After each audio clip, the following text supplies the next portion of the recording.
nom précieux de Jésus. Nous disons tous au nom de Jésus. Alléluia. Et vous pouvez vous asseoir. Alléluia. Et voilà. Aujourd'hui, ça fait quand même un bout qu'on a eu à parler de ce sujet, mais on va y retourner aujourd'hui. On va se rafraîchir la mémoire. C'est toujours bon que de répéter certaines choses. Mais avant cela, content de voir les gens de Saint-Jérôme avec nous et content. Alléluia. Content de voir les gens de Pierrefonds avec nous et content de voir les gens de Montréal-Nord avec nous.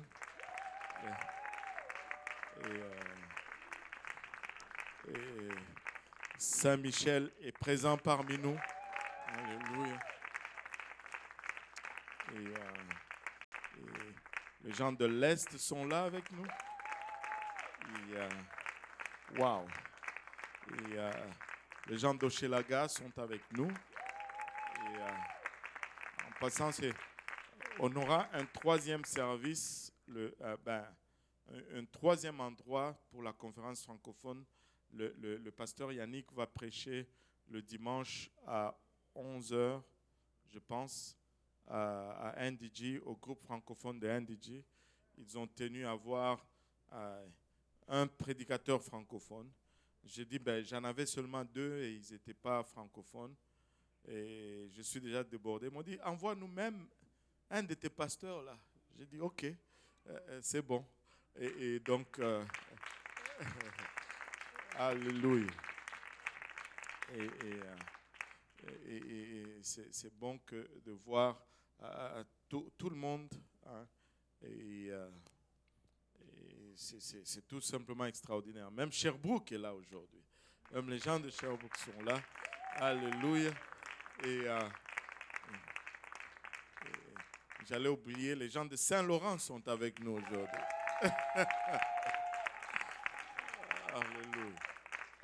Gloire au nom de Jésus. Alléluia. Voilà, on va parler du travail à l'autel. Amen. Et le travail à l'autel, c'est le travail le plus important. Maintenant, je ne sais pas c'est quoi votre conception, mais laissez-moi vous dire ceci. Quand nous venons à l'église, je vais d'abord lire juste un passage, Jean chapitre 14. Jean chapitre 14, versets 10 à 14, nous dit ceci. « Ne crois-tu pas que je suis dans le Père et que le Père est en moi? Les paroles que je vous dis, je ne les dis pas de moi-même. Et le Père qui demeure en moi, c'est lui qui fait les œuvres. Croyez-moi, je suis dans le Père et le Père est en moi. Croyez du moins à cause de ses œuvres. En vérité, je vous le dis, celui qui croit en moi fera aussi les œuvres que je fais, et il en fera de plus grandes, parce que je m'en vais au Père. Et tout ce que vous demanderez en mon nom, je le ferai afin que le Père soit glorifié dans le Fils. Et si vous demandez quelque chose à mon nom, je le ferai. » Si nous demandons quelque chose en son nom, il le fera. Et je vais porter votre attention sur le 12e verset. Il dit, en vérité, je vous l'ai dit, c'est lui qui croit en moi. Est-ce qu'il y a des gens qui croient dans le Seigneur Jésus-Christ ici? Alléluia. Il dit, celui qui croit en moi fera aussi les œuvres que je fais. Mais il ne s'arrête pas là. Et il dit, et il en fera de plus grandes. C'est difficile de nous imaginer faire des œuvres plus grandes que ce que le Seigneur a fait. Et ça frise l'orgueil. Mais heureusement, ce n'est pas nous qui l'avons dit, c'est lui-même qui l'a dit. Et s'il l'a dit, c'est que c'est vrai.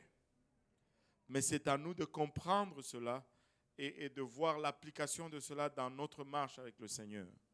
Si tu pries pour quelqu'un et que quelqu'un ressuscite, tu n'as pas fait une œuvre plus grande que ce qu'il a fait parce qu'il l'avait aussi fait cela. Amen. Si tu pries pour un malade et que le malade guérisse, tu n'as pas fait une œuvre plus grande parce qu'il a fait aussi cela. Même si tu multipliais le pain, hein, mettons que tu as un buffet et que tu as ce pouvoir-là, tu serais riche. Les gens viennent et ils mangent, ils te payent, mais la nourriture ne finit pas. Ça serait extraordinaire, n'est-ce pas? Tu pourrais financer tellement des églises avec un tel miracle. Là, vous voyez, vous pensiez déjà à vos poches seulement. Moi, je pensais à l'église. Je pensais pour l'église. Alléluia. Mais ça ne sera pas un plus grand miracle. Ça sera toutefois un miracle égal. Mais, une chose que le Seigneur n'a pas fait, il n'a pas prié pour quelqu'un qu'il puisse recevoir le Saint-Esprit.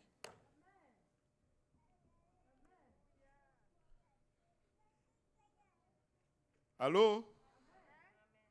Quand tu pries pour quelqu'un et que la personne reçoit le Saint-Esprit, tu as fait une chose plus grande. Si nous pouvions comprendre l'importance du salut, vous savez, ça va nous mettre dans la bonne perspective en ce qui concerne la parole de Dieu. Les gens cherchent le pouvoir de guérir, les guérisons, les miracles, et toutes ces choses, mais le Seigneur n'est pas après ces choses. Toutes ces choses sont temporaires. Mais quand tu pries quelqu'un à travers le Saint-Esprit, tu viens de lui donner le potentiel de vivre éternellement. Enfin, pas toi, mais tu as été facilitateur. Nous comprenons cela. Je sais qu'il y en a qui vont jouer avec les mots et ils vont dire vous êtes orgueilleux, vous pensez que c'est vous qui donnez la vie éternelle. Vous comprenez très bien ce que je dis. Mais on est rendu à cette place dans ce monde d'aujourd'hui où quand tu enseignes, tu dois justifier chaque parole, même lorsque c'est tellement clair. Nous comprenons que ce n'est pas nous qui donnons la vie éternelle, mais nous comprenons aussi que Dieu a choisi de nous impliquer dans son œuvre. Et il nous met à cette place où nous pouvons faciliter cela. Et si nous facilitons cela, nous venons d'impacter une vie, alléluia, pour l'éternité. Pour l'éternité. Tu sais, tu pries pour un malade, il guérit. Vous savez quoi? Demain, il peut avoir une autre maladie. Allô? Tu pries même pour un mort qui ressuscite. Si le Seigneur tarde, il va mourir encore. Mais toi, tu es là, waouh, on a prié, le mort est ressuscité, waouh! Arrête. Mais quand tu pries et que quelqu'un reçoit le Saint-Esprit, c'est là le vrai waouh. C'est là, alléluia, ce qui va aller dans l'éternité. C'est là ce qui est incorruptible. C'est là ce qui est incorruptible. Et donc, par rapport à cela, le travail à l'autel devient important. Je ne sais pas comment vous classifiez les parties d'un service. Le service commence toujours avec la prière. Amen. Le service commence toujours avec la prière. Amen. Le service ne commence pas avec un dialogue avec mon frère et ma soeur. Le service ne commence pas avec une conversation avec mon frère et ma soeur. Peu importe combien de temps ça fait, tu ne l'as pas vu. Quand tu viens à la maison de Dieu, commence d'abord par parler au propriétaire de la maison. Commence d'abord par engager une conversation avec le maître de la maison. Alléluia. Tu as plus de chances comme ça d'être mieux servi. Toi, tu viens chez quelqu'un, mais tu ne t'occupes même pas de la personne. Tu pars à tous les autres. Non. Tout le monde dit, le service commence avec la prière. Alléluia. Le service commence avec la prière. Quand nous venons, nous parlons d'abord au Seigneur. Amen. Alléluia. Ça, c'est une partie. Et après, il y a l'ouverture du service. L'ouverture du service doit être courte. Amen. Doit être inversée. Pas inversée doctrinale. Non. Ça doit être une excitation à adorer Dieu.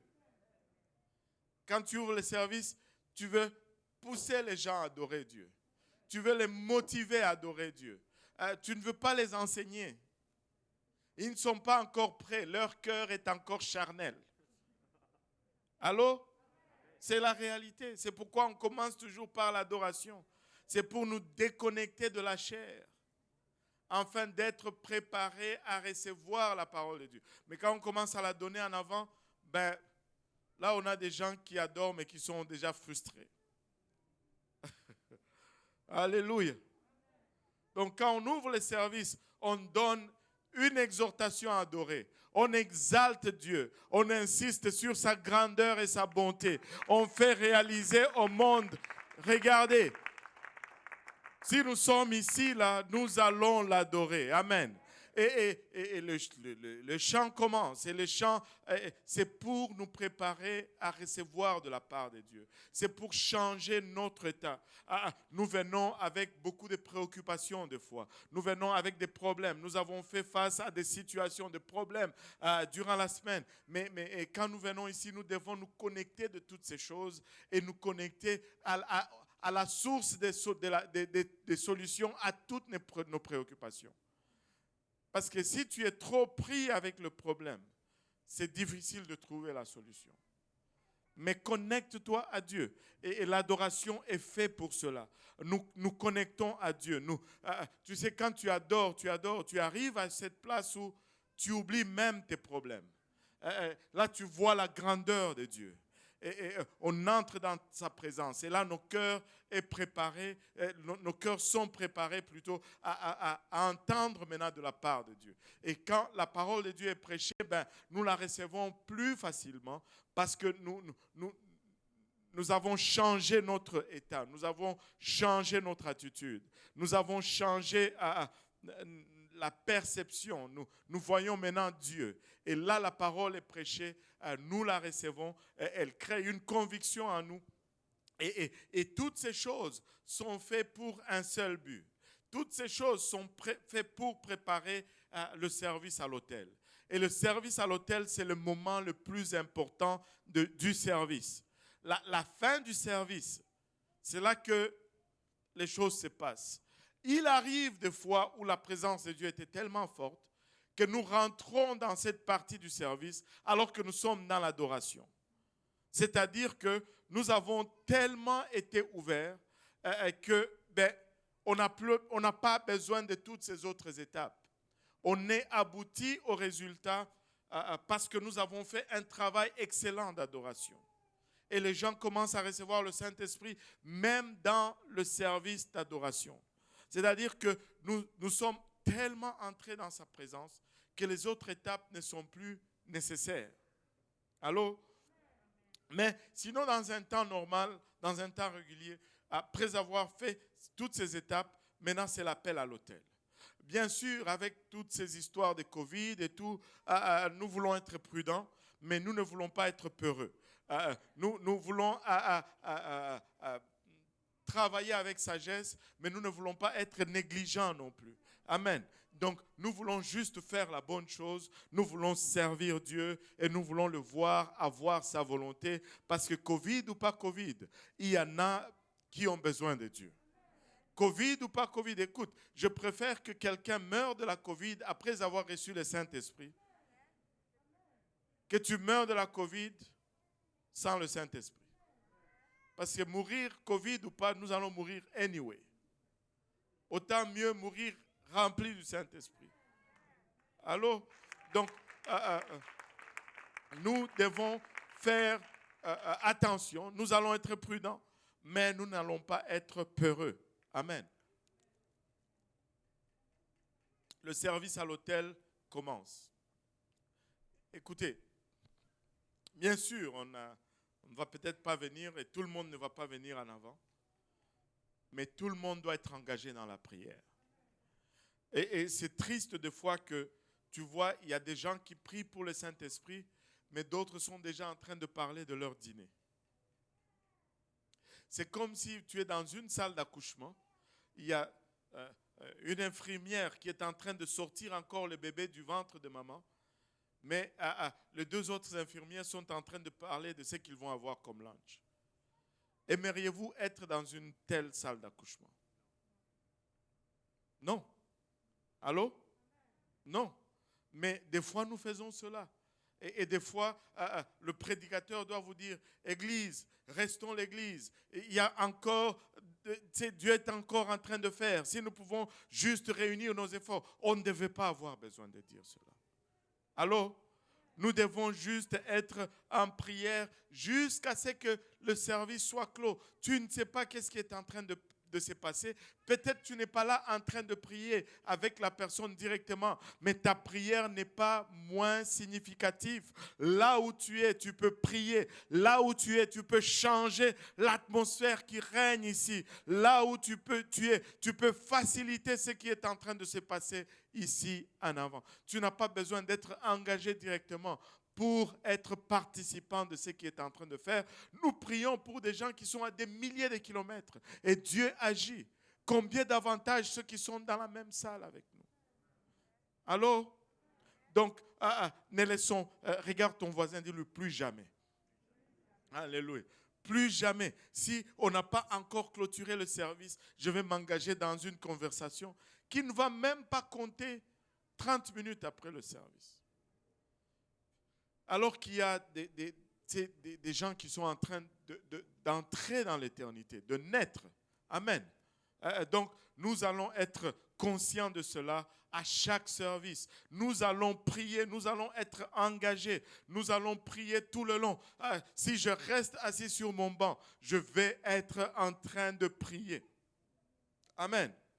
Je veux être en train de prier parce que je veux prendre part à ce qui est en train de se faire dans la maison du Seigneur. Allô? Alléluia. Maintenant, ça va être sélectif et l'autel ne sera pas seulement ici en avant, mais même dans les bancs, ça va être l'autel. Si la personne à côté de toi a besoin de recevoir le Saint-Esprit, tu sais quoi? Tu n'as pas besoin de l'amener jusqu'en avant ici. Tu peux prier là où vous êtes et recevoir le Saint-Esprit là où il est. On a déjà eu des gens qui ont reçu le Saint-Esprit dans le parc, alors qu'on était en pique-nique. On a eu des gens qui ont reçu le Saint-Esprit au métro. C'est quoi? Il y a 2-3 semaines, il y a quelqu'un qui a reçu le Saint-Esprit au métro, Honoré Beaugrand. Non, c'est en Grignon. En Grignon? Assomption. Voilà, Assomption, au métro de l'Assomption. Écoute, Dieu est omniprésent. Donc, s'ils peuvent recevoir le Saint-Esprit au métro de l'Assomption, ils peuvent recevoir cela dans le dernier banc ici. Alléluia. Amen. Donc, nous voulons être là remplis de foi. Nous voulons être là remplis d'assurance. Nous voulons être là engagés dans ce que Dieu va faire. Amen. Et il va le faire. Moi, je sais qu'il va le faire. J'anticipe. Je suis sur mes orteils en anticipation de ce que Dieu va faire. Et il va le faire. Il va guérir de malades durant cette fin de semaine. Il va bouleverser des situations qui ont duré longtemps durant cette fin de semaine. Nous allons voir la manifestation de la puissance de Dieu. Nous allons voir la gloire de Dieu manifeste parmi nous. Nous devons juste être prêts et anticipants. Il y aura des délivrances parmi nous. Amen. Alléluia. Donc, pendant le travail à l'autel, c'est important que toute l'Église soit engagée. Amen. Maintenant, il y a des étapes préliminaires avant l'autel. Quand le travail, quand le service est fini, il y a de ces choses, nous devons déjà être en alerte. Nous devons déjà voir plus loin. La première des choses, tu devrais même avoir cela maintenant. Ces gens que nous avons invités, il faut les cibler déjà. Il faut commencer à prier pour. Pendant le service, nous allons présenter nos visiteurs, nos invités. Et ça, c'est une chose. Quand on présente les invités, je vais vous laisser savoir un secret. Allô? Ça reste entre nous, c'est un secret. Promettez de ne pas le dire à nos visiteurs, à nos invités. Levez votre main droite et puis dites-le, je le jure. Non, je vous blague. Je vais vous donner un secret. Quand on dit aux visiteurs, on va citer votre nom, vous allez vous lever. Ce n'est pas juste parce qu'on veut les embarrasser. Ce n'est pas juste parce que le pasteur veut les voir. C'est pour que vous puissiez les identifier où ils sont. Allô?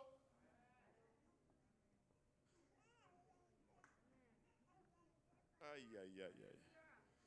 Pasteur Lionel, on fait comment là? C'est pour que vous puissiez le voir. Là, je peux voir en dessous de vos masques, vous êtes... Ah! Oui! Ah! C'est pour que vous... Tu sais, il y a de ces églises où ils font ceci. Tous les visiteurs qui viennent pour la première fois, aussi ici on donne des enveloppes, mais il y a de ces églises où ils donnent un petit sac rouge. Tu sais, les sacs cadeaux, là, le sac en papier qu'on met les cadeaux, tu sais, ils mettent la lettre là-dedans, ils mettent peut-être un stylo, peut-être même un chocolat, mais c'est un sac rouge. Et tout le monde dans l'église connaît ces sacs rouges. Quand on te voit porter ce petit sac rouge, on sait que tu vas être... Et toi, tu es là, waouh, dans cette église, tout le monde est tellement accueillant. Comment est-ce qu'ils savent? Mais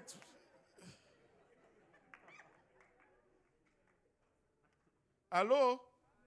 Donc, quand on dit les visiteurs, c'est pour que vous les identifiez et que vous soyez extra gentils avec eux. Allô? Que vous savez pour qui prier. Que vous les voyez. Que, ah, il y en a un là, il y en a un là, il y en a un là. Et tu sais, si Dieu va remplir le Saint-Esprit, ça va être là, là, là, là, là, là. C'est comme ça. Allô? Alléluia. Est-ce qu'on est dedans? Tout le monde. Alléluia. Bon. Alléluia.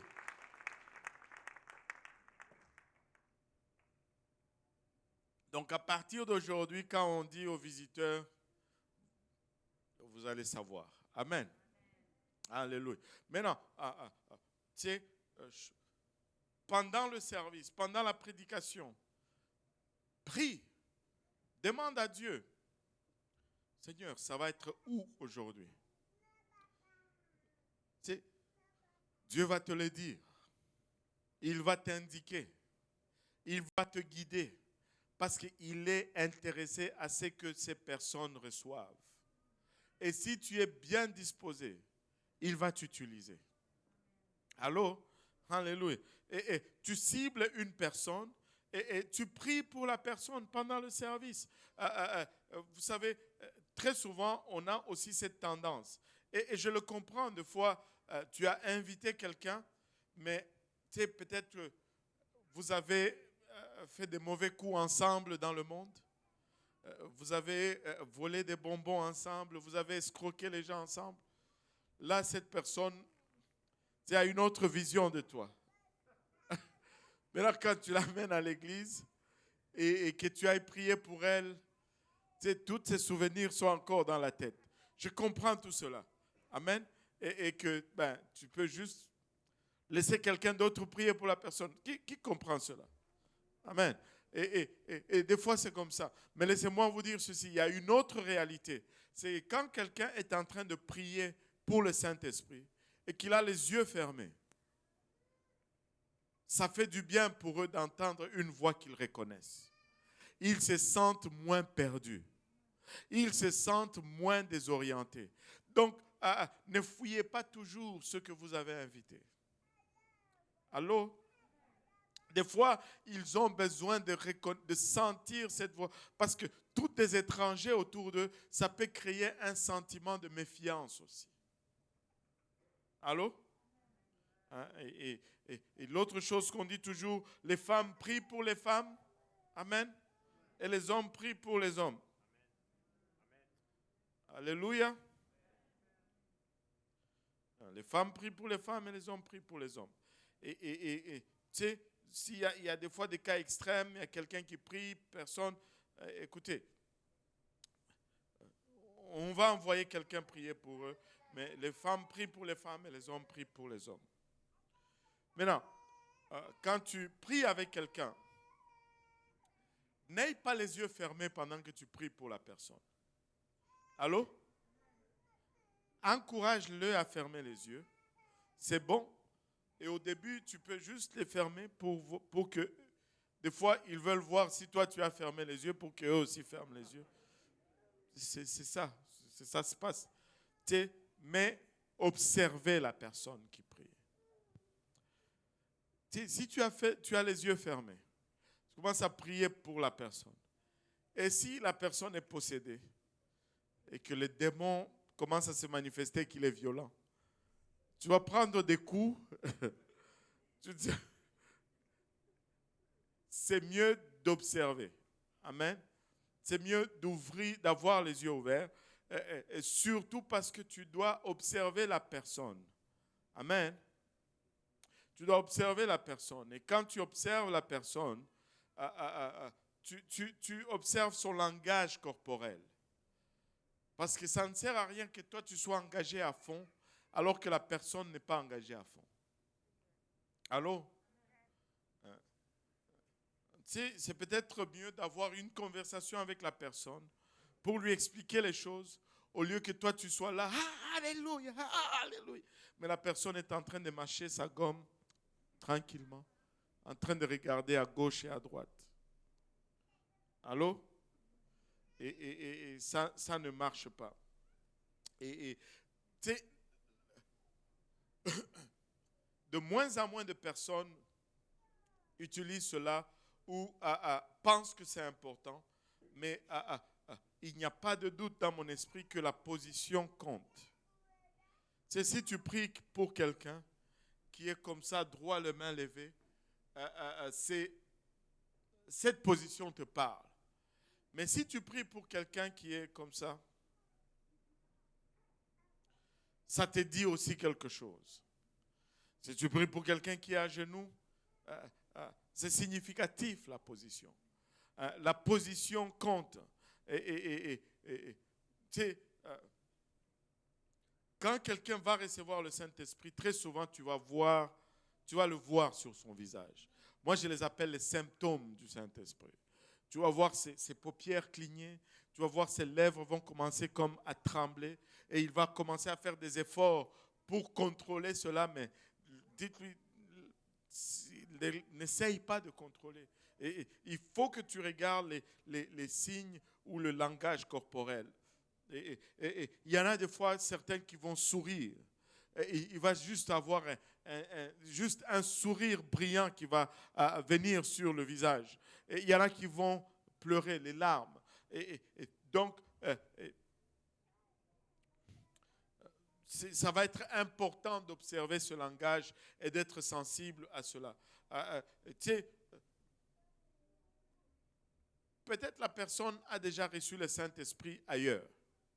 Amen. Et c'est déjà arrivé ici, chez nous. Quelqu'un est venu d'Afrique. On est venu en avant. On a commencé à prier avec lui. Lui priait dans sa langue maternelle. Et tout le monde était content qu'il a reçu le Saint-Esprit.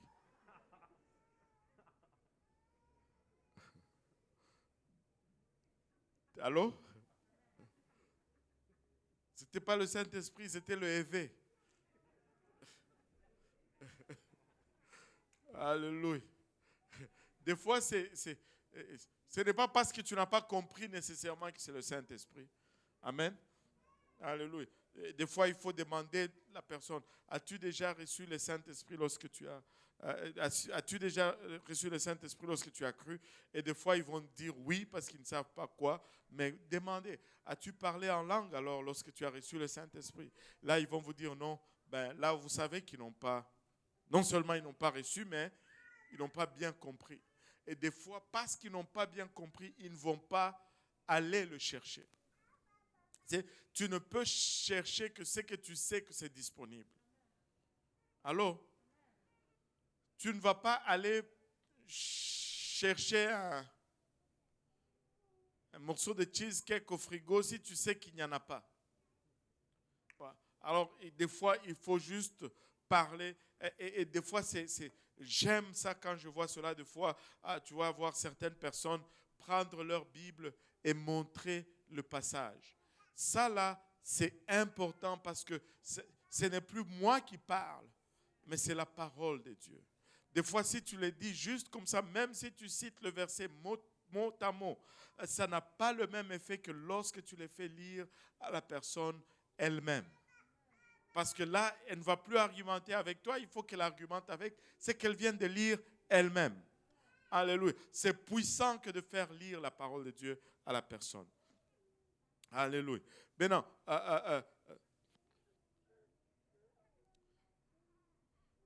demandez-les s'ils veulent recevoir le Saint-Esprit. S'ils ont déjà reçu le Saint-Esprit, demandez-leur leurs besoins. Peut-être qu'ils ont déjà le Saint-Esprit et qu'ils veulent prier pour quelque chose d'autre. Demandez-les, savez-vous comment recevoir le Saint-Esprit? Voulez-vous le recevoir? Et parce qu'il faut qu'ils le désirent pour qu'ils puissent le recevoir. Et demandez, la toute première chose que vous faites, si vous ne connaissez pas la personne, demandez-les leur nom. Amen. Demandez-leur leur nom. Dis, moi je m'appelle Carl, comment vous vous appelez? Tu le fais avec un sourire, tu le regardes droit dans les yeux, pas de façon agressive, mais avec sourire. Et ça brise la glace. Et à chaque fois que vous leur parlez après cela, citez leur nom. Dites-leur, tu sais, Carl, la parole de Dieu dit ceci. Je te dis, tu peux le recevoir, Carl. Et tu cites leur nom, ça les met en confiance. Amen. N'oubliez pas le nom après. Il te dit Carl et puis toi tu dis Paul. Là, il sait que tu n'es pas intéressé en lui. Là. Tu as tout gâché. Tu m'as dit déjà quoi? Seigneur, aide-nous, papa. Aide-nous. Amen. Maintenant, il y a de ces choses qu'on doit faire et qu'on ne doit pas faire à l'autel. Amen. Quand on prie pour quelqu'un, il y a de ces choses qu'on doit faire et d'autres, surtout, ne pas faire. Allô? Nous avons des fois cette tendance. Une des choses qu'on ne doit pas faire, c'est secouer les gens quand on prie pour eux. On ne va pas faire rentrer le Saint-Esprit en eux en les secouant ou en les tapant. Alléluia. Des tapes dans le dos. C'est pas comme ça. Ou en les poussant. Succès, viens un peu ici. Tu vas m'aider à... Tu as peur? Non, je ne veux pas te faire prier. Je vais juste un exemple. Viens, papa. Moi, je pensais que tu étais mon ami. Tu veux me laisser seul ici? Il dit non. Alléluia. Comment ça va, Succès? Bon, maintenant tu vas prêcher, tu vas enseigner le reste. Mettons que c'est lui qui est en train de recevoir le Saint-Esprit.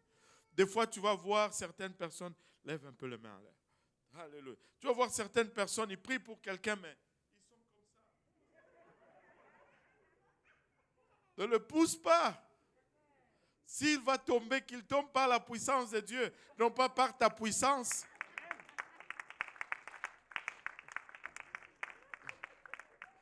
Dieu n'est pas intéressé à faire tomber les gens.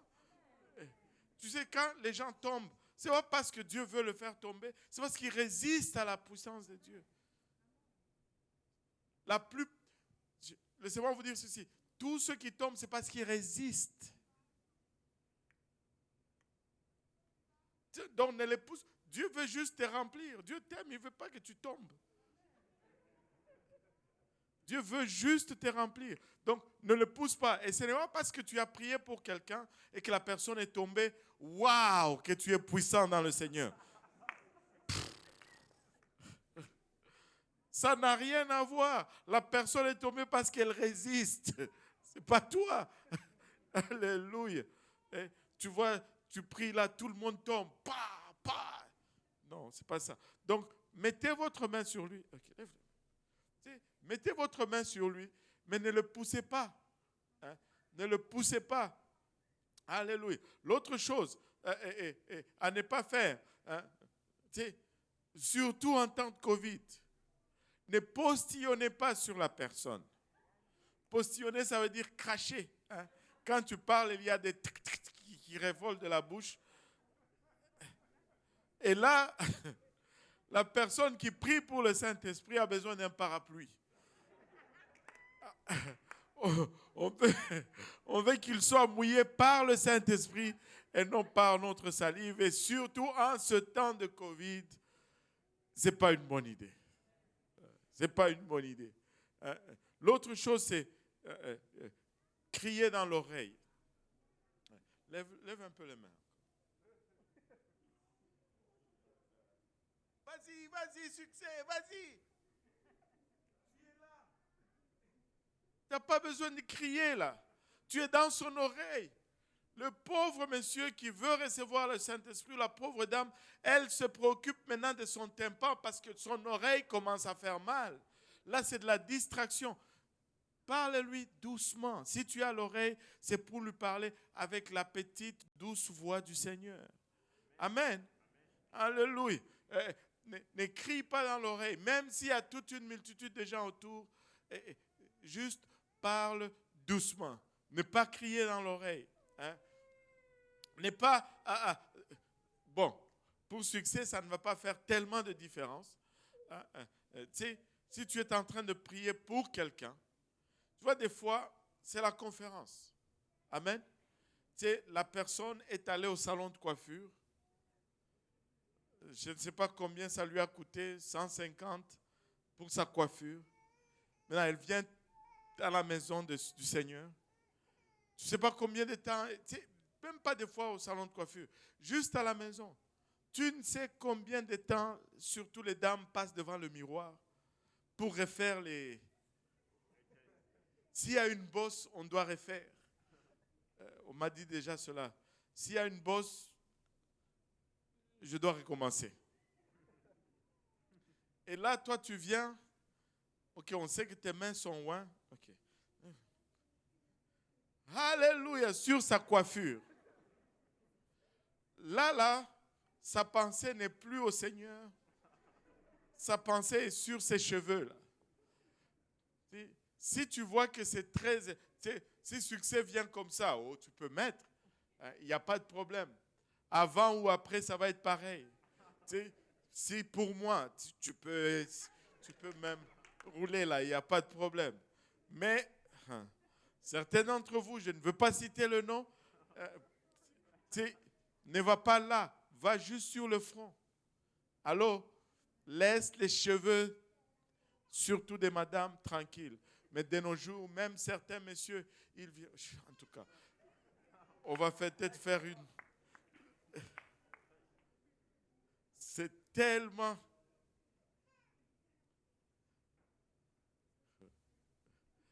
Un homme doit avoir des cheveux courts. Alléluia. Amen. Gloire à Dieu. Mais non, touche là, n'abîme pas la coiffure de celui qui cherche le Saint-Esprit. Aussi, l'autre chose, le Saint-Esprit, quand quelqu'un reçoit le Saint-Esprit, c'est l'Esprit qui lui donne de s'exprimer. Et non toi qui lui donne de s'exprimer. Alors, ne lui dis pas, vas-y, vas-y, vas-y, dis-le, bla, bla, bla, bla, bla, dis-le, bla, bla, bla.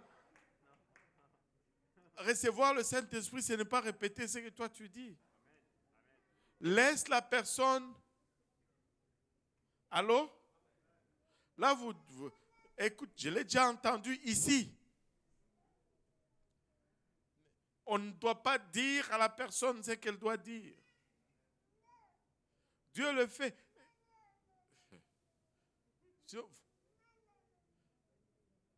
On laisse la personne s'exprimer. À la rigueur, on va lui dire, tu vas dire des mots étranges que tu ne vas pas comprendre, mais n'aie pas peur. C'est ça le Saint-Esprit, tu le lui expliques, mais tu ne peux pas lui faire réciter le Saint-Esprit. Amen. Alléluia. Et tu sais, des fois, encore une fois, surtout en ce temps de Covid, chaque personne a une certaine distance autour d'elle. Ça, c'est son espace. Et le règle minimum de politesse demande que tu n'envahisses pas l'espace de l'autre. Allô? Allô? Est-ce que vous êtes avec moi? Ce n'est pas une bonne chose que d'envahir. Ce n'est pas une bonne chose que d'être... Quand tu parles avec quelqu'un pour prier, garde une certaine distance, mais ne lui parle pas.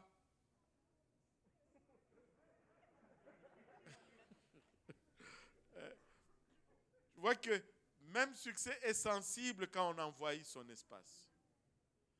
Je m'avance, il recule parce que j'ai envahi son espace. Quand tu envahis l'espace de quelqu'un, ben, tu deviens comme un agresseur. Tu es dans son territoire sans sa permission. Et ça ne marche pas. Ça ne marche pas. Laisse l'espace. Amen. Alléluia. Et ce qu'il faut faire, il y a des choses qu'il faut faire. On continue, non? On continue? Je vois que ce n'est pas si pire que ça. Là. C'est pire? Non, voilà. C'est correct. Alléluia. Alléluia. Maintenant, une autre chose, les choses qu'on doit faire, par exemple. Oh, j'ai oublié une chose importante. Les mauvaises haleines. Les gens rient toujours, mais c'est important. C'est important, les odeurs corporelles. Et que ça peut gâcher le travail à l'hôtel quand quelqu'un doit recevoir le Saint-Esprit. Vous savez, il y a des gens qui sont plus sensibles que d'autres. Et ce n'est pas écrit sur leur front. Donc nous voulons juste rester du bon côté avec tout le monde. Amen. Alléluia. Et donc on s'assure, mais même si on a jeûné 7 jours ou plus, petit brossage, Listerine, ça aide toujours. Il y a du Listerine comme en feuille, là, mince. Tu mets sur la langue, c'est efficace. Ça, et c'est bon pour quelques heures. Avant le service, et on est... Alléluia. Parce que tu peux gâcher l'éternité de quelqu'un juste comme ça. Là. Alléluia. C'est des petits détails, mais qui peuvent faire une différence. Parce que tout le monde n'est pas... Tu sais, tu peux trouver des fois, ça et là, quelqu'un qui est tellement désespéré que toutes ces choses ne veulent plus rien dire.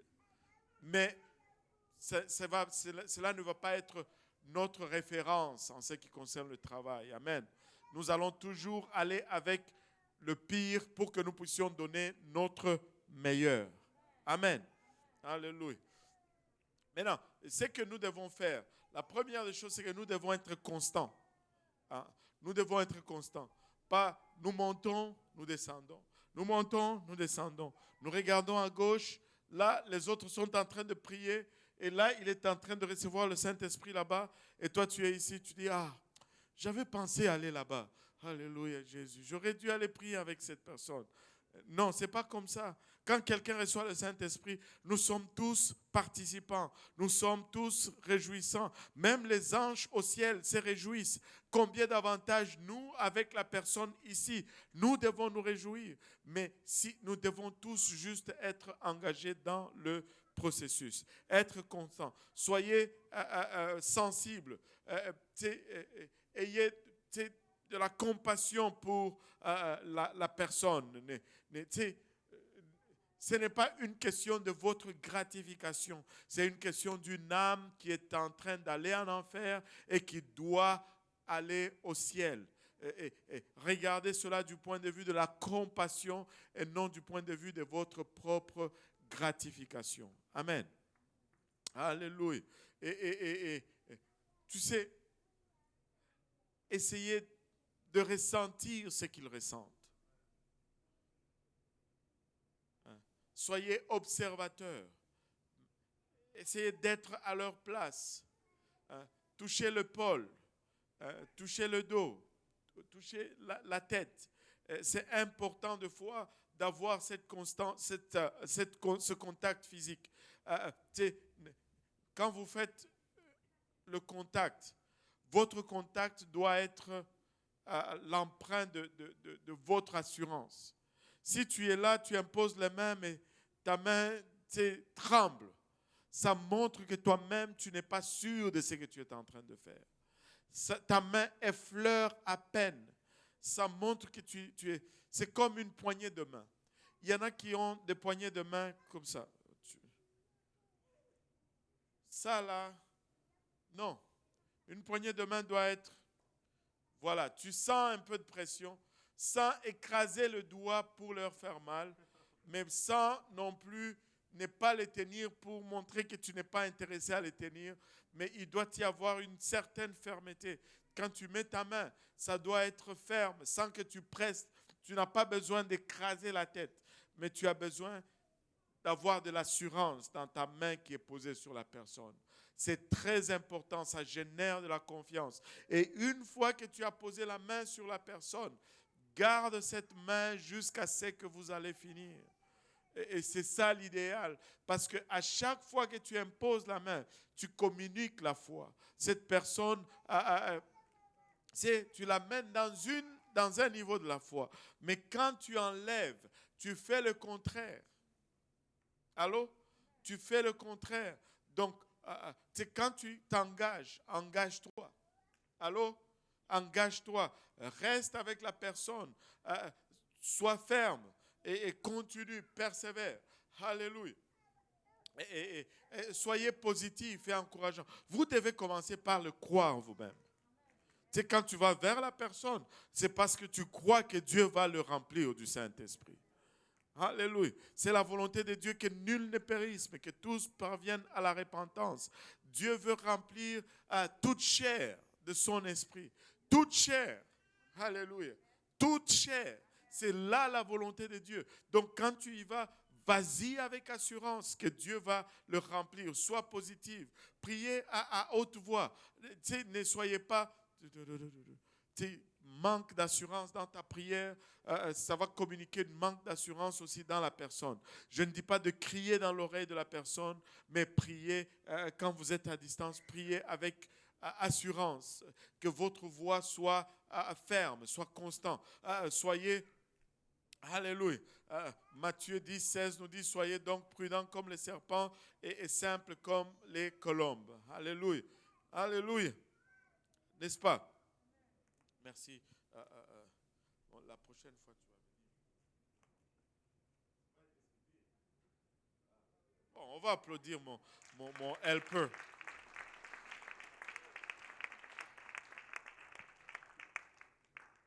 Maintenant,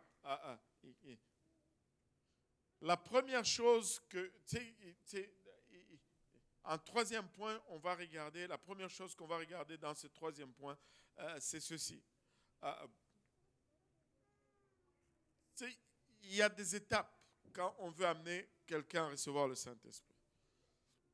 Tu ne peux pas, vous rappelez-vous de plutôt Acte 19, les disciples de Jean-Baptiste qui ne savaient même pas que le Saint-Esprit existait. Il y a des gens qui ne savent même pas qu'ils peuvent recevoir le Saint-Esprit. Allô?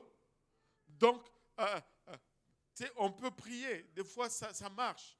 La soif est tellement que ça dépasse la compréhension, ça court-circuite la compréhension. Ça arrive, ces choses-là. Mais ce n'est pas toujours le standard. Ce n'est pas toujours le standard. Donc, avant de prier, on s'assure que la personne sait de quoi il est question, où on est en train d'aller et qu'est-ce qu'ils vont recevoir. Il faut leur dire comment recevoir le Saint-Esprit. Il y a de ces choses qui sont primordiales si tu veux recevoir le Saint-Esprit. La première des choses qui est primordiale, c'est la repentance. Regardez, vous pouvez prier comme vous voulez. S'il n'y a pas de repentance sincère, vous n'allez aller nulle part. Vous pouvez avoir une expérience spirituelle qui va être superficielle s'il n'y a pas une repentance sincère et profonde. il faut prendre le temps de se repentir avec la personne. Il faut prendre le temps de lui expliquer. S'il n'y a pas de repentance, ben, vous êtes en train de passer, de gaspiller le temps. Maintenant, si on s'est dit entre nous ici, la première des choses, c'est la repentance, nous nous comprenons tous, n'est-ce pas? Mais il y a des gens qui vont venir ici, tu vas leur dire, ben, on va se repentir. Ils ne savent pas c'est quoi se repentir. Ils n'ont aucune idée à quoi tu es en train de faire référence. Donc, c'est bien de leur définir, de leur expliquer la repentance. Allô? Il faut leur expliquer la repentance. Maintenant, il faut leur faire comprendre qu'ils ont le besoin de se repentir et de confesser leurs péchés. Pas à toi. Ils n'ont pas besoin de te dire tout ce qu'ils ont fait comme crime, mais ils peuvent le dire au Seigneur et demander pardon. Dites-leur de mentionner des fois leurs péchés silencieusement en eux-mêmes au Seigneur. Le Seigneur voit ce qu'on se dit à l'intérieur. Il est le seul à faire cela. Les anges ne peuvent pas lire nos pensées, le diable ne peut pas lire nos pensées, mais le Seigneur discerne l'intention du cœur. Amen. Alléluia. Et après qu'ils se soient repentis, alléluia, dites-leur, donnez-leur cette assurance que le Seigneur pardonne leurs péchés. Le Seigneur a entendu leurs prières et que le Seigneur pardonne leurs péchés. Amen.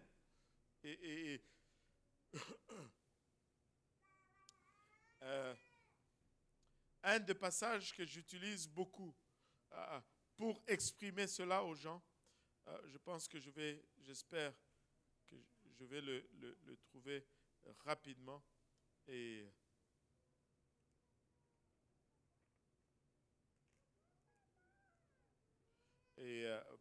regardez 2 Samuel 12.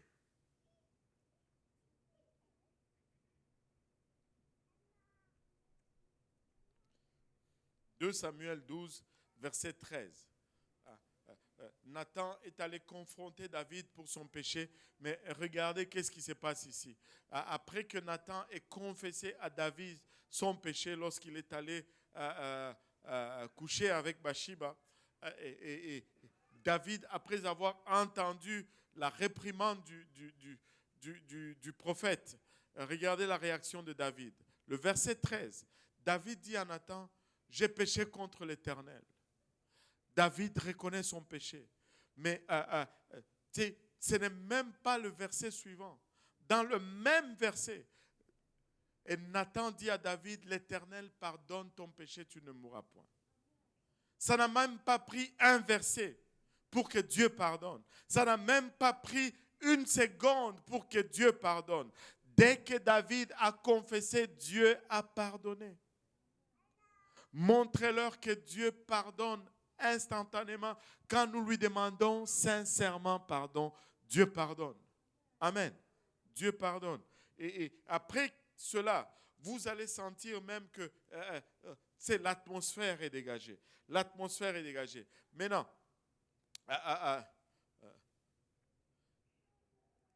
faites-le comprendre ceci par la suite. On n'obtient pas le Saint-Esprit, on ne reçoit pas le Saint-Esprit en suppliant Dieu. On ne reçoit pas le Saint-Esprit en implorant Dieu. Oh, s'il te plaît, Seigneur, donne-moi le Saint-Esprit. S'il te plaît, Seigneur, donne-moi, s'il te plaît, s'il te plaît. Non, ce n'est pas comme ça. On regarde. Bon, mon ami succès, j'ai une question pour toi maintenant.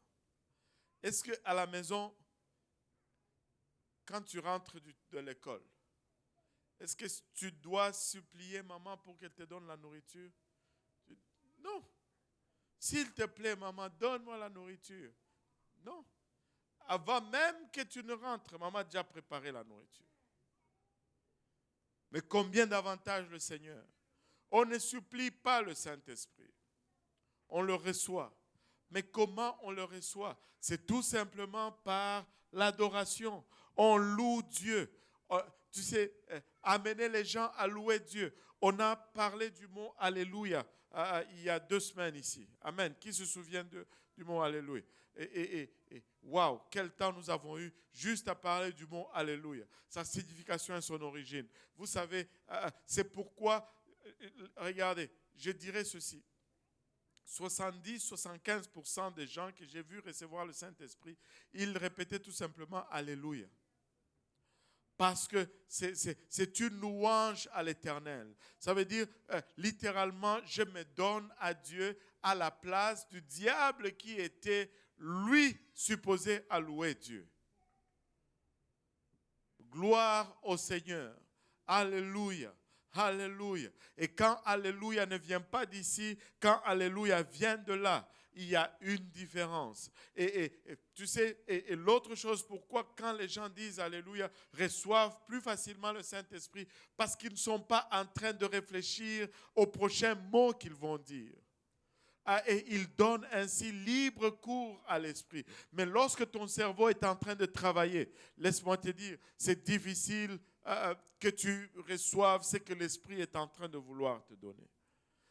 Expliquez-le cela. Ce n'est pas un truc, ce n'est pas une baguette magique. C'est parce que le Seigneur n'est pas... la répétition dans la louange ne dérange pas le Seigneur.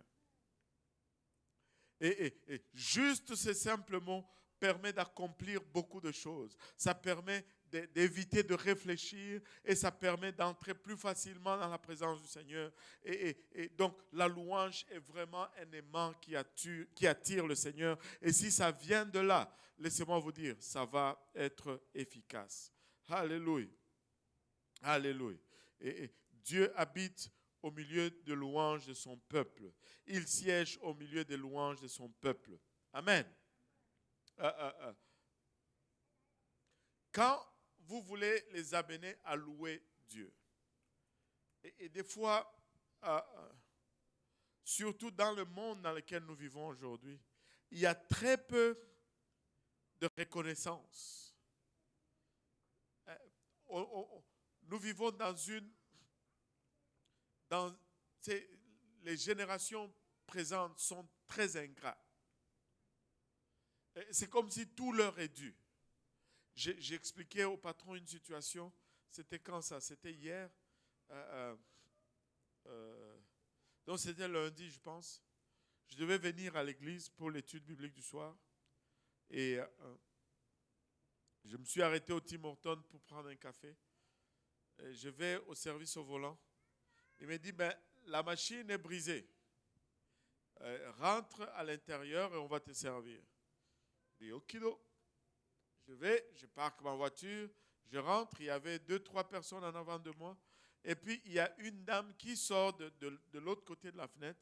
Et puis, elle vient, elle dit au garçon qui nous servait, écoute, tu sers seulement lui, les autres, tu leur dis de sortir parce qu'on va fermer la porte parce que la machine a été réparée.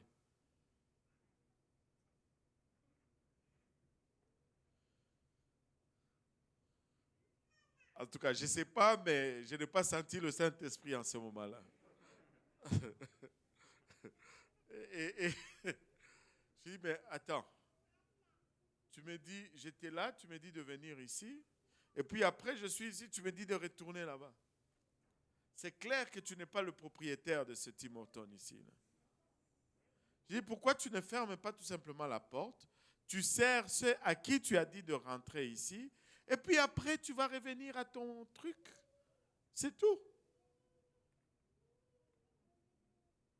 Il dit, je ne sors pas. Donc, je ne l'ai pas dit comme ça, mais je suis quand même resté, on m'a servi mon café. Quand même. C'est comme si on doit les remercier d'aller travailler. Nous sommes dans une génération ingrate. Il n'y a aucune reconnaissance. Si tu vas travailler, c'est parce que tu vas recevoir une paye. C'est un privilège, le travail. Allô? Et nous vivons dans une génération ingrate. Mais vous savez, spirituellement, c'est là. le Seigneur a tellement fait pour nous. C'est quand tu parles à la personne, fais-lui réaliser combien le Seigneur a fait. Écoute, il est allé à la croix pour toi. Il a donné de sa vie pour toi. Son sang a été versé pour toi.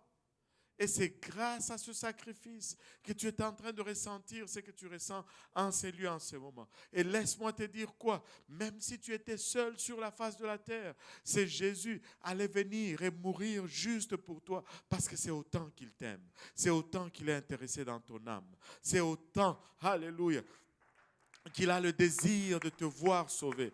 Il t'aime. Ouvre-lui son cœur. Il a payé le prix. Il a payé le prix. C'est toi qui devais être à la croix à sa place. C'est toi qui devais recevoir ces coups de fouet. Regarde, tu fais réaliser à la personne ce que le Seigneur a fait. Tu l'amènes à une place de reconnaissance de ce que le Seigneur a fait. Et tu sais, et surtout, quand tu commences à amener la personne dans la repentance et que la personne se répand et que tu vois que ça prend, encourage-le parce que ça ne va pas être plus profond que sa repentance. Dépose tout au pied du Seigneur. Laisse-lui tes problèmes, laisse-lui tes faiblesses. Oui, il pardonne, il prend tout. Et quand il était à cette croix, il est mort pour tous tes péchés. Donne-lui tout. Place tes pensées sur lui. Meurs en toi-même. Laisse ta volonté. Parle. Seigneur, examine mon cœur. Sonde-moi et connais-moi. Il y a de ces choses des fois qui sont cachées. Je ne mérite pas ceci. Amène-le à cette place de repentance. Je te dois ma vie, Seigneur. Je m'abandonne entre tes mains. Pardonne-moi, pardonne mes péchés. J'ai besoin de toi, Seigneur Jésus-Christ. Alléluia. Et tu lui parles, tu peux faire confiance dans le Seigneur.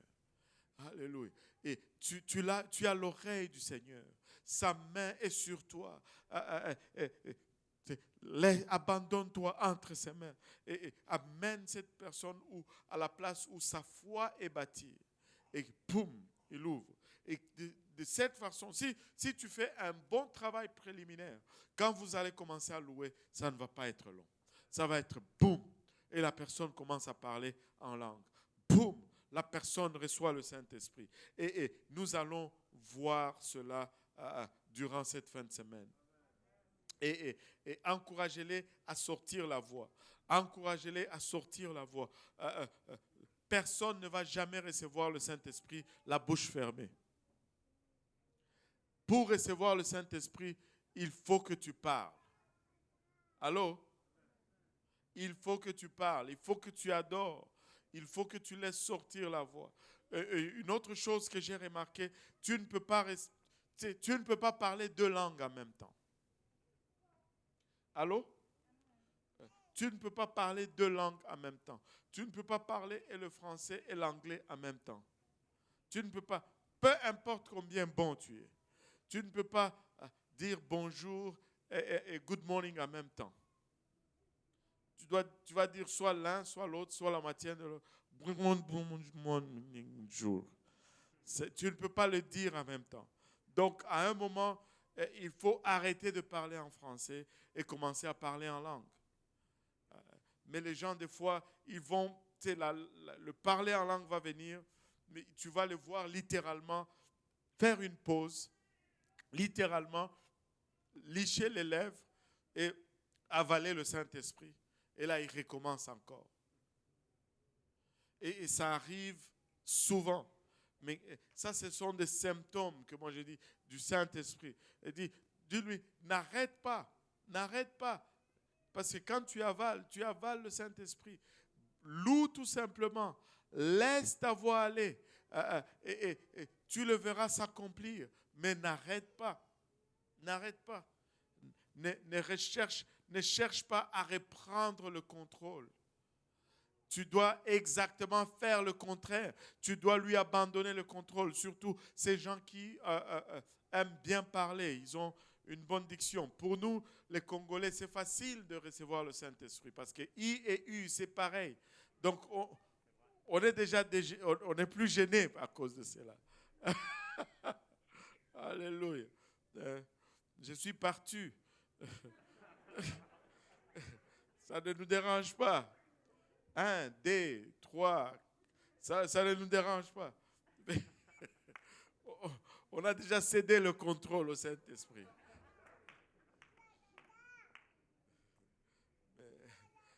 Ceux qui ont le maîtrise de la langue, ceux qui parlent bien, vous allez voir qu'ils vont toujours avoir plus de difficultés à recevoir. Ça va être très souvent plus long à recevoir. Mais si on les aide, si on les accompagne, on va voir qu'ils vont recevoir. Ça va venir. Mais il faut juste abandonner la langue au Saint-Esprit. Amen. Alléluia.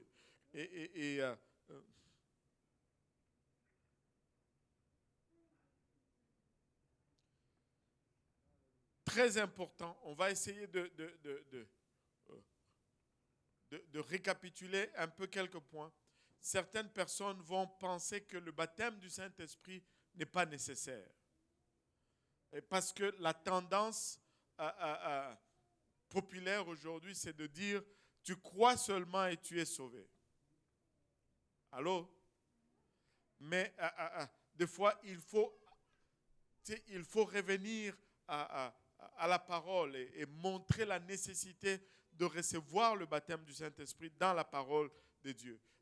Leur montrer que la parole de Dieu déclare que pour être sauvé, il faut obéir à l'Évangile. C'est déjà bien d'avoir l'intention d'être sauvé, mais l'intention ne va pas te sauver. Le salut n'est pas juste une assertion mentale. Ce n'est pas parce que je crois et je suis sauvé. Non, je crois et parce que je crois, je fais ce que la parole de Dieu me demande. Et c'est parce que je fais ce que la parole de Dieu me demande que cela produit le salut dans ma vie. Le salut est le produit de l'obéissance. Alléluia. Vous rappelez-vous de Naaman? L'homme de Dieu lui a dit, va au fleuve et plonge-toi 7 fois et tu seras guéri de la lèpre. Il était fâché. Il est parti. Mais quand son serviteur lui a parlé, il a réalisé le ridicule de son attitude. Mais ce n'est pas parce qu'il a réalisé le ridicule de son attitude qu'il a été guéri. Ce n'est pas parce qu'il s'est mis en route vers le Jourdain qu'il a été guéri. C'est lorsqu'il s'est plongé, pas 2 fois, pas 3 fois, mais lorsqu'il a obéi aux 7 fois qu'il a été guéri de la lèpre.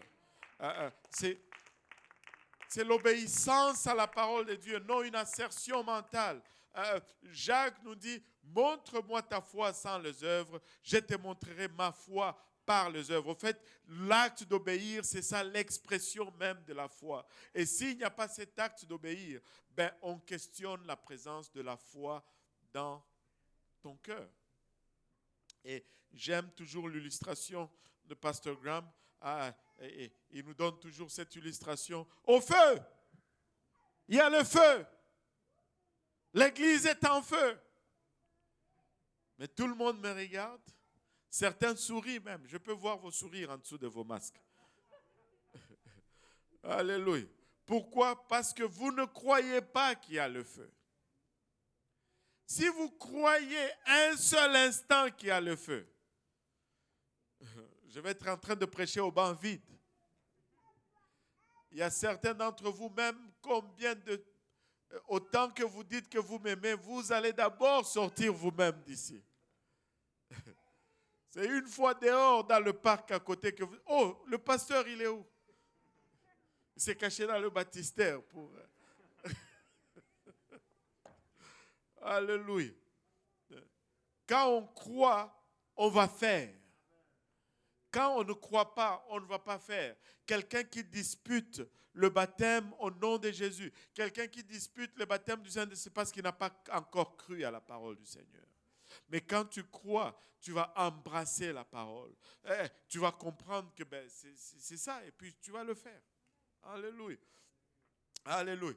Donc, expliquer la nécessité du baptême au nom de Jésus, expliquer la nécessité de recevoir le Saint-Esprit avec l'évidence de parler en langue.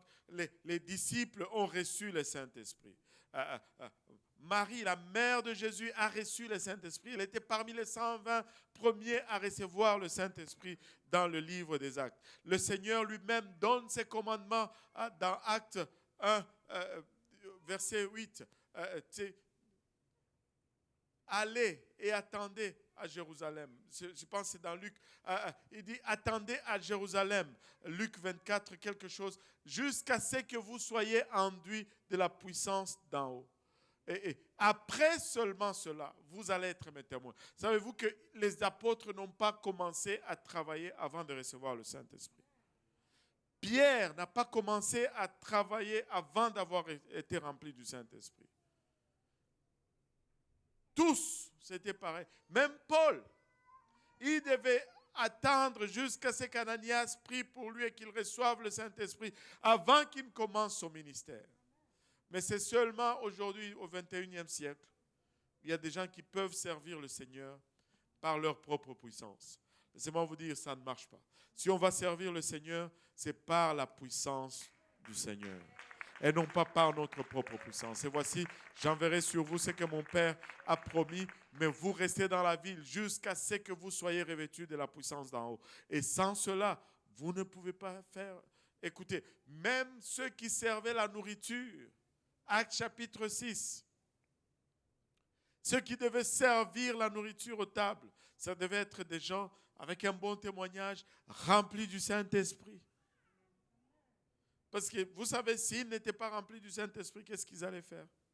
Ils allaient donner le meilleur morceau à leur famille.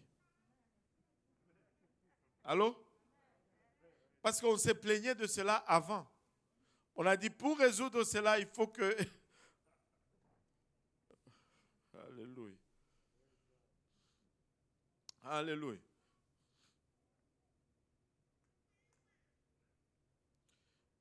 Vous savez, on l'a mentionné en début, mais être, tu sais, quand c'est la famille ou les amis, tu sais, il faut être sage. Il faut utiliser une approche sage. Et vous savez,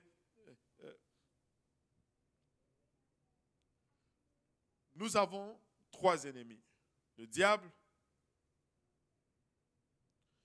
il va vouloir te décourager. J'ai déjà vu des gens venir recevoir le Saint-Esprit puissamment et traverser les portes et commencer à se poser la question quant à savoir si ce qu'ils ont reçu était vraiment vrai ou authentique. Je pense que c'est Pasteur Abou, c'est l'histoire que je me rappelle le plus frais dans ma tête. Il est là. Si je mens, il va me corriger. Amen. Parce que nous deux, nous voulons aller au ciel. Alléluia. Et il est venu, on a prié pour lui ici, il a reçu le Saint-Esprit avec l'évidence de parler en langue et c'était puissant. Mais quand il est retourné chez lui, le diable l'attendait. Et il commençait à lui dire, ce que tu as reçu, ben, c'est vraiment pas ça. C'est toi, c'est pas Dieu. Et heureusement qu'il a été sage. Il dit, Seigneur, j'ai reçu, mais je veux juste toi et moi. Et le Seigneur est tombé dans cet appartement. Il a parlé en langue jusqu'à ce qu'il a commencé à se plier le Seigneur. Ok, Seigneur, je crois maintenant. Est-ce qu'on peut arrêter?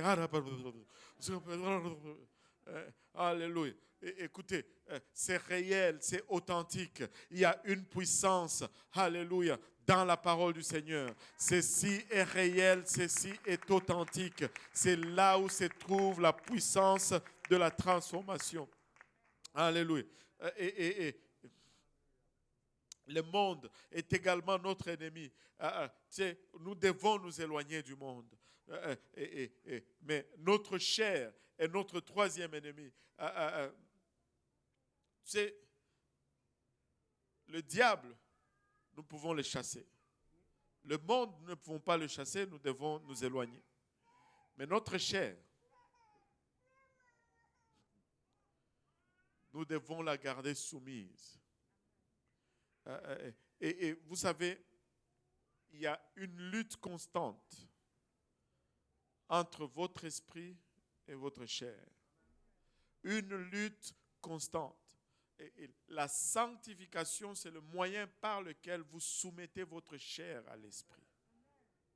Parce que vous avez un esprit qui est saint. Mais pour que la chair soit soumise, il faut l'assujettir à la sanctification. Tu ne vas pas vivre la sanctification là. Non. Il faut que tu dises c'est ça. Tu te l'imposes. Laissez-moi vous dire ceci. Ceux qui deviennent... regardez. Bon, je vais prendre cet exemple. Qui connaît Ricardo? Non, pas Ricardo. Ronaldo, qui joue au soccer. Là. Qui connaît Ronaldo, les joueurs de foot? Allez, levez vos bras là, ce n'est pas un péché. Alléluia. Mais vous savez, quelle discipline il impose à son corps pour performer au niveau où il performe. Mais c'est pareil dans le spirituel. Mais lui, il est fait pour de gains temporaires. Quand il meurt, il emporte 0 avec lui.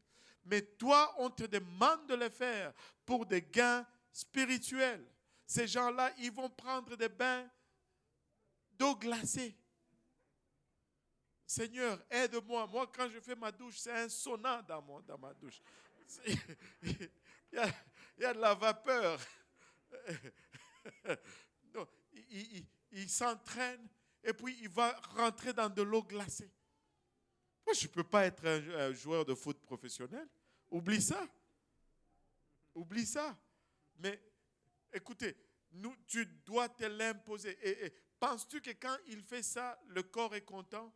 Quand il fait ses pompages ou ses exercices, le corps est content? Non, le corps n'est pas content. Mais s'il va avoir un bon rendement, il faut que le corps souffre. Et dans le spirituel, vous savez, plein de gens sont contre la sanctification. Mais laissez-moi vous dire ceci, nous n'allons rien accomplir sans la sanctification. Sans la sanctification, nous sommes impuissants, nous sommes vulnérables. Alléluia, nous sommes exposés à toute ruse et toute attaque de l'ennemi. Mais quand nous nous sanctifions, quand nous tenons notre corps assujetti, quand c'est le temps de se séparer du monde, nous nous séparons du monde et nous le faisons, tu sais, avec engagement. Et quand l'ennemi vient, il nous trouve prêts. Il nous trouve prêts. Écoutez, nous n'avons pas le choix. Si nous allons vaincre la chair, c'est par la sanctification. Alléluia. C'est par la sanctification. Amen. Je vais... Tu sais, des fois, on peut rencontrer certains problèmes quand on prie pour que les gens reçoivent le Saint-Esprit. Et dans notre génération aujourd'hui, ce n'est plus étonnant. Vous allez rencontrer des gens qui n'ont jamais prié dans leur vie, qui ne savent même pas prier, au fait. Je me rappelle une histoire, ma femme m'avait raconté une fois, alors qu'elle était à l'école, elle était infirmière aux États-Unis, elle prenait soin d'un homme qui était riche. Il était tellement riche que son passe-temps à l'hôpital, c'était de prendre des billets de $1 et d'en faire des bonhommes et de les donner aux infirmières ou aux gens qui venaient. C'était des billets de $1. OK. Tu sais, moi, si j'ai des billets de $1, là, je ne fais pas des bonhommes avec pour les donner. Je les garde. Tu te rappelles de cette histoire? Et là, la personne, on lui dit, ben, priez, tu peux prier, Dieu peut te guérir. Il dit, c'est quoi prier? Comment prier? Il dit, ben, c'est demander à Dieu. Il dit, je n'ai jamais rien demandé dans ma vie. Tout ce que je veux, je travaille pour et je le gagne. Vous allez rencontrer des gens qui n'ont jamais prié. c'est une difficulté de les amener à une place où ils réalisent qu'ils ont besoin de demander à Dieu. Allô? Montrez-leur comment prier. Prier, ce n'est pas réciter des mots compliqués, mais prier, c'est juste parler à Dieu. Et tu sais, au début, quand on vient à Dieu, on lui parle très souvent de la façon qu'on a toujours parlé. Allô? Et les nouveaux qui viennent à Dieu n'ont pas besoin d'adopter notre jargon pentecôtiste pour qu'on sache que, ah oui, là, ils sont maintenant, waouh, en train de prier ou de parler à Dieu. Ils vont parler à Dieu comme ils ont toujours parlé. Amen. Et c'est correct. Des fois, il y a des idées qui sont préconçues. Il y a des gens qui enseignent que le parler en langue, c'est du diable.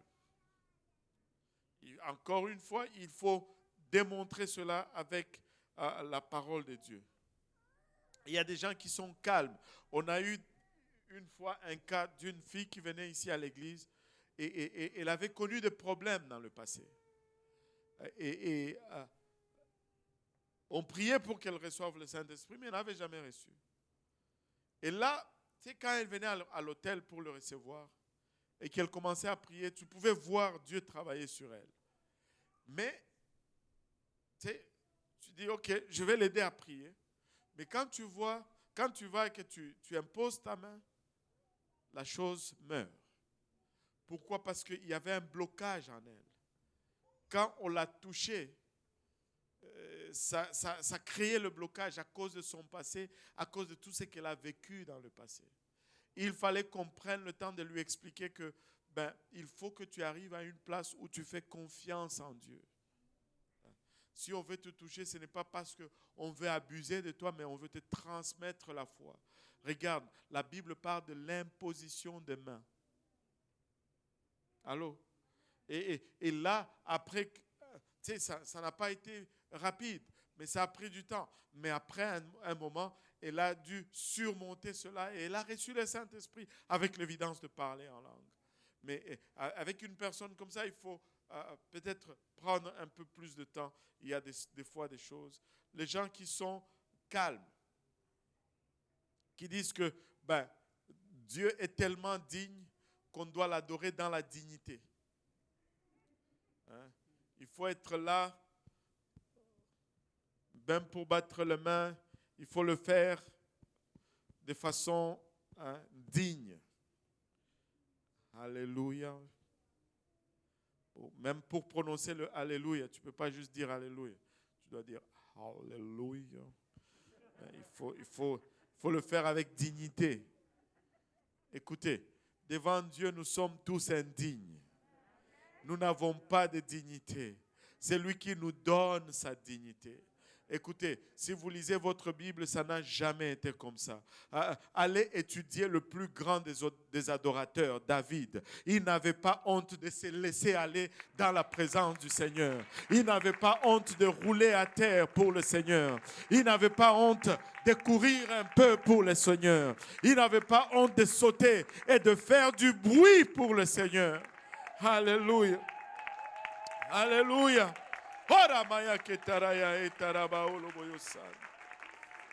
Alléluia.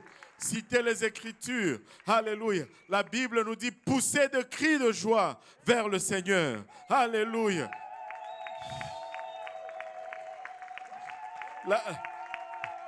La Bible ne nous dit pas silencieusement adorer le Seigneur. Non. Alléluia. Venez devant lui avec le son de la harpe, avec des tambourins, des cymbales sonores, des cymbales retentissants. Criez vers l'Éternel. C'est tout des versets intenses et non jamais des versets calmes. Je n'ai jamais vu dans la Bible où l'adoration est calme.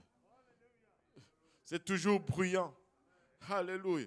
Et quand on sera au ciel, la Bible nous dit qu'il y aura tellement de bruit que ça sera comme des eaux. Nous allons tous, si tu ne supportes pas le bruit, écoute, ça c'est rien. Ça c'est juste une pratique, c'est juste un entraînement. Le réel n'a pas encore commencé. Lorsque nous serons là, ça sera bruyant. Ici, des fois, nous nous fatiguons. Ici, des fois, nous battons nos mains. Alléluia. Et nos mains commencent à faire mal. Mais là-haut, nous allons battre nos mains et nos mains ne vont jamais avoir mal. Nous allons crier et nous n'allons pas perdre la voix. Alléluia. Nous allons sauter et nous n'allons pas nous fatiguer. Nous allons courir autour du ciel. Alléluia. Sans jamais se fatiguer. L'adoration, Ilabashata, est toujours brillante. Est toujours brillante. Alléluia.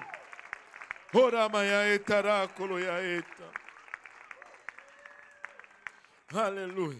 Gloire au nom de Jésus. Et nous allons faire du bruit. Là où il y a la vie, il y a toujours le bruit et il y a le mouvement. Alléluia. Et maintenant, Église, après tout ceci, pourquoi est-ce que tu ne vas pas prier avec quelqu'un pour qu'il reçoive le Saint-Esprit? Après avoir considéré tout ceci, je suis en train de conclure, après avoir considéré tout ceci, si tu ne t'es... D'abord, dites à votre voisin encore, je vais être engagé. Alléluia. Qu'est-ce que ceci veut dire? Ceci veut dire que lorsque le service arrive au moment de la prière à l'autel, je ne parle pas avec mon voisin, mais je m'engage dans ce qui se fait. Je prie, même si je ne suis pas à côté de celui qui est en avant. Là, dans mon banc, j'intercède. Je crée cette atmosphère sainte parce que c'est une salle d'accouchement ici et tout doit être stérilisé, tout doit être sanctifié. Nous devons tous être en prière. Amen. On ne laisse pas entrer des infirmières non désinfectées dans une salle d'accouchement. On doit tout désinfecter. On doit tous être en prière. On doit tous être engagés. Si tu ne le fais pas, ou bien tu n'as rien compris. Alléluia. Ou bien tu n'as rien compris. Mais des fois, il y a certaines qui viennent à l'église. La semaine n'a pas été ce qu'elle devait être. Il y a un péché en soi. Et là, il y a une condamnation qui pèse sur nous. Tu as peur que si tu viens en avant, ou Dieu peut te frapper, tu vas tomber. Mais si tu veux éviter que Dieu te frappe, il faut que tu te répandes. Allô? Mais ne laisse pas ces obstacles. Débarrasse-toi. Nous avons cette nuit pour nous repentir de tous nos péchés. Nous avons toute la journée de demain pour prier et nous repentir de nos péchés. Si demain soir, je ne vous vois pas prier, moi je vais dire, vous ne vous êtes pas repentis de vos péchés. Alléluia. Repentons-nous, mais ne laissons pas des choses nous entraver l'œuvre du Seigneur. Alléluia. Des fois, c'est juste une mauvaise habitude. Nous sommes juste habitués à ne plus prier pour le Seigneur. L'église devient juste une routine. Nous venons et puis nous partons. Nous venons et puis nous partons. Nous sommes dans l'église, mais nous sommes déjà rétrogrades, ça fait longtemps. Non, réveillons-nous.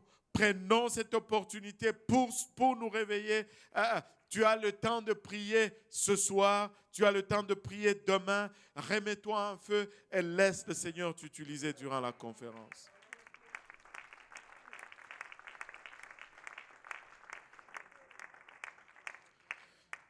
Il y en a qui n'ont plus de fardeau pour les âmes. Regardez. Ça prend la prière pour avoir le désir de gagner les âmes. Ça prend la prière pour avoir le désir de voir le royaume avancer. Et tu ne vas pas y arriver si tu ne pries pas. Et si tu ne pries pas, tes désirs vont être charnels. Tes désirs vont s'orienter vers la chair, vers le gain personnel. Mais nous sommes des fils du royaume. Et nous devons prier. Nous devons avoir le fardeau des âmes parce que c'est la seule chose qui compte. Et certains d'entre nous ne sommes pas engagés. Certains d'entre nous sommes arrivés à une place où nous sommes tellement... Regardez. Si le Seigneur me donne l'opportunité d'influencer une âme, d'influencer une vie, que ce soit un grand ou un petit, c'est la chose la plus importante que tu n'aies. C'est la responsabilité la plus importante que tu n'aies. La responsabilité la plus importante, ce n'est pas avoir une licence avec UPC. La responsabilité la plus importante, ce n'est pas avoir un ministère sur la plateforme. La responsabilité la plus importante, ce n'est pas qu'on te donne le micro et que tu prêches. La responsabilité la plus importante, c'est juste influencer quelqu'un pour aller au ciel.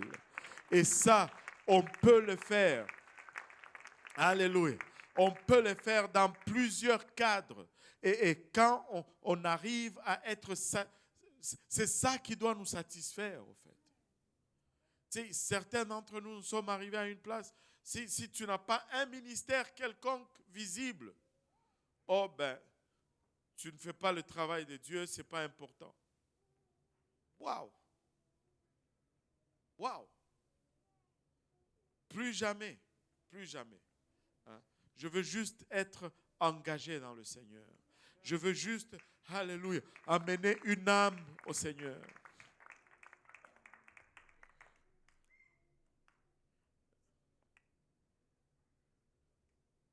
Qui devrait prier à l'autel avec quelqu'un? Littéralement, toute personne qui a reçu le Saint-Esprit, que la personne soit 10 ans à l'église ou 10 jours à l'église, si tu es rempli du Saint-Esprit, tu es apte à prier pour quelqu'un. Allô? Allô? Ça ne prend pas un diplôme quelconque pour prier pour quelqu'un. En fait, quand tu vas prier pour quelqu'un, c'est que tu laisses tout simplement Dieu t'utiliser pour faire le travail dans la vie de quelqu'un d'autre. Ça ne te donne pas une mérite quelconque. Tu sais, quand tu pries pour quelqu'un, la personne reçoit le Saint-Esprit. Ce n'est pas que tu es devenu bon. C'est tout simplement parce que Dieu est bon. Alléluia. Ça n'a aucun reflet sur ta bonté. Tu sais, des fois, ça n'a même aucun reflet sur ta marche spirituelle. Aucun. C'est par la grâce de Dieu. C'est par la bonté de Dieu que cela arrive. Donc, rendons-nous disponibles. Je ne suis pas en train de dire, on va rester dans nos péchés, on va vivre dans nos péchés parce que non, non, non. Si tu continues comme ça, tu vas aller en enfer et ça ne va servir à rien. Alléluia. Paul nous dit, lui, le plus grand gagneur d'âme qui a existé, il dit, je traite mon corps sévèrement, afin que je ne sois pas moi-même rejeté après avoir prêché à plusieurs. Si Paul pouvait se dire cela, personne ici ne peut dire le contraire. Personne ici ne peut dire le contraire. Je traite durement mon corps et je le tiens assujetti de peur d'être moi-même rejeté après avoir prêché aux autres. Je ne dis pas, ok, parce qu'il n'y a aucun mérite à moi, je me laisse aller. Non. Non, je dois rester ferme, je dois rester droit devant Dieu. Toute personne ayant reçu le Saint-Esprit peut prier pour le nouveau, que ce soit, peu importe. Même ceux qui ne sont pas encore matures spirituellement, ils peuvent en bénéficier en priant avec quelqu'un. Laissez-moi vous dire ceci, il n'y a aucun autre sentiment qui va rafraîchir ton esprit, qui va rafraîchir, alléluia, ton âme, que lorsque tu pries avec quelqu'un et que le Seigneur le remplit du Saint-Esprit, la seule sensation qui dépasse cela, c'est lorsque toi-même tu as été rempli du Saint-Esprit. Après cela, la seule chose qui va te rafraîchir, c'est lorsque tu pries avec quelqu'un d'autre qui reçoit le Saint-Esprit. Allô? Alléluia. Et cette semaine, à partir de demain, Dieu nous a donné un rendez-vous. Demain soir, venons anticipant. Demain soir, venons attendant que Dieu va faire. Et je ne sais pas pour vous, mais moi, je suis, comme on dit chez nous au Québec, je suis primé. Je suis primé, là. Je suis prêt, là. Je suis prêt. Est-ce qu'il y a des gens qui sont prêts? Alléluia.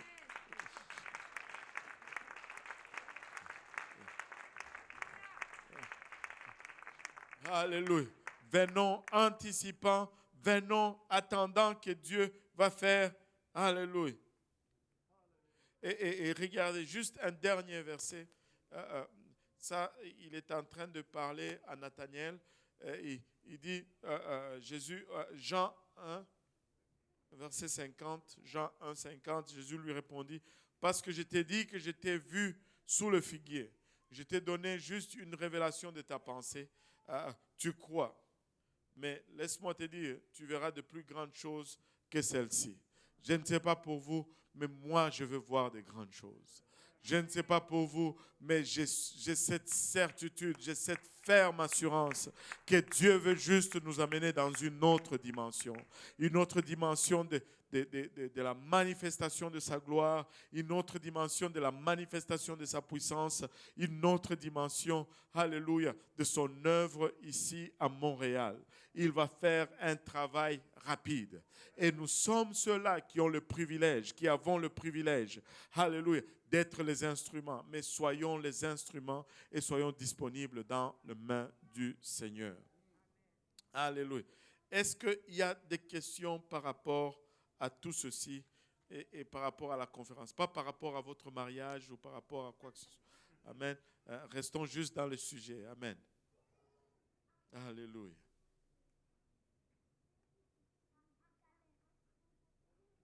Est-ce qu'il y a, il y a des questions? Oui. Il y a une question là-bas.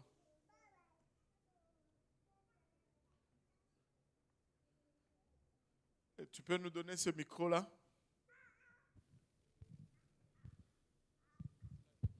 Voilà. Des fois, quand tu pries avec quelqu'un pour le Saint-Esprit et la personne a son masque, c'est dur de voir le balbutiement sur ses lèvres. Ça c'est aussi une chose. Je vais juste mentionner ces deux choses. Il y a deux choses que je voulais mentionner. Quand quelqu'un... Premièrement, l'Église est une zone interdite à la gomme. Amen. Oh. Okay, au cas où vous ne le saviez pas, l'Église est une zone interdite à la gomme. Amen. Parce que tu viens avec ta gomme, ok, on sait que tu ne veux pas avoir mauvaise haleine, mais prends du tic-tac ou les languettes là, de Listerine, là, ça fonctionne. Mais tu viens avec la gomme, tu mâches ta gomme, et puis là, on est en train d'adorer, alléluia, et puis la gomme tombe à terre, et puis quelqu'un marche dessus, et puis ça colle sur le tapis. Vous savez, ça prend que l'on paye quelqu'un qui vient avec un truc d'azote pour enlever la gomme sur le tapis. Donc c'est pourquoi l'Église est une zone interdite à la gomme. Amen. Maintenant, pour nos invités, ils ne savent pas cela. Alléluia. Donc on ne va pas s'offenser s'ils viennent avec leur gomme. Mais on va être poli. Mais c'est difficile de prier avec quelqu'un qui a la gomme dans la bouche pour qu'elle parle en langue.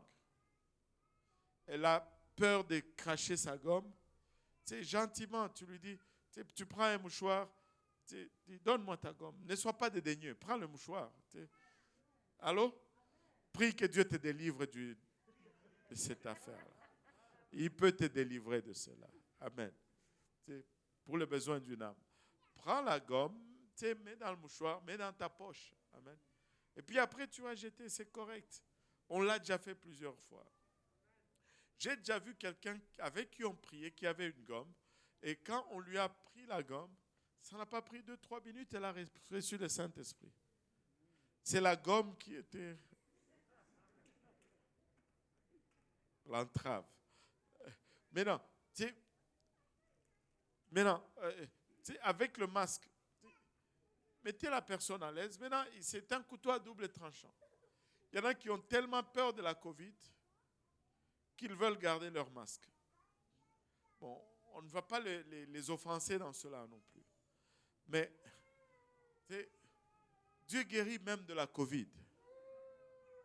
Allô? Dieu guérit même de la COVID. Dieu guérit même de la COVID. Les gens vont... Anyway, ne me laissez pas aller sur ces terrains-là.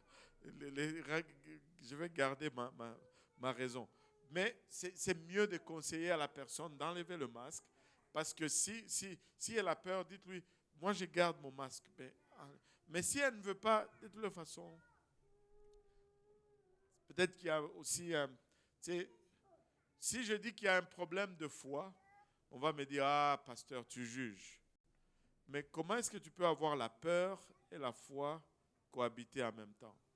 Tu as tellement peur de la COVID que il n'y a pas de place pour la foi. Allô? Donc, c'est parce que... Non, mais on va voir les gens qui vont recevoir le Saint-Esprit. Alléluia. Est-ce qu'il y a d'autres questions là-dessus?